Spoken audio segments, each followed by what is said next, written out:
Bonjour à tous. Les mois se suivent et se ressemblent sur les marchés du crédit. Malgré des statistiques pouvant faire craindre une certaine persistance de l'inflation, les primes de risque continuent de se resserrer sur les différents segments. Du côté du crédit investment grade, le marché primaire demeure sur des niveaux d'émissions records et continue d'attirer beaucoup de demandes portées par des flux entrants toujours importants. Les primes de risque continuent de se resserrer avec une surperformance notable des valeurs du secteur financier. Nous continuons de privilégier ces dernières par rapport aux émissions non financières en raison de l'environnement de compression des primes de risque.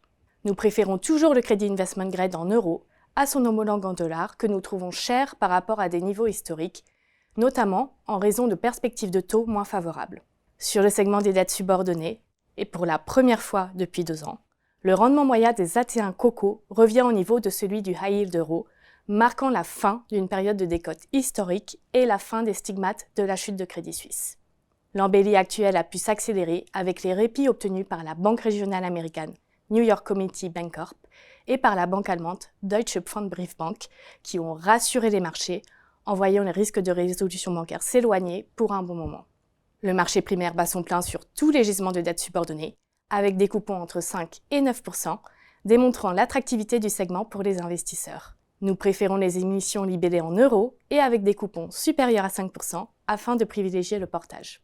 Sur le segment du crédit high yield, le risque spécifique reste très présent, comme en témoignent les actualités sur la société de recouvrement de créances Intrum ou encore sur l'opérateur de télécommunications SFR. Cependant, cela ne semble pas déstabiliser le marché, qui continue de bénéficier d'une demande toujours forte face à une offre de papier relativement limitée. Les fondamentaux, aussi bien en Europe qu'aux États-Unis, restent bons. Ils sont notamment portés par une bonne tenue de l'économie mondiale, ainsi que par la baisse de besoins de refinancement à court-moyen terme. En effet, la reprise du marché primaire ainsi que l'émergence d'acteurs alternatifs comme la dette privée ont permis aux entreprises de venir se refinancer. Pour des raisons de valorisation, nous préférons les obligations high yield européennes et américaines par rapport aux obligations high yield des pays émergents. En conclusion, les facteurs techniques devraient continuer de soutenir la classe d'actifs. Cependant, les valorisations déjà serrées nous poussent à adopter un positionnement neutre pour le mois d'avril.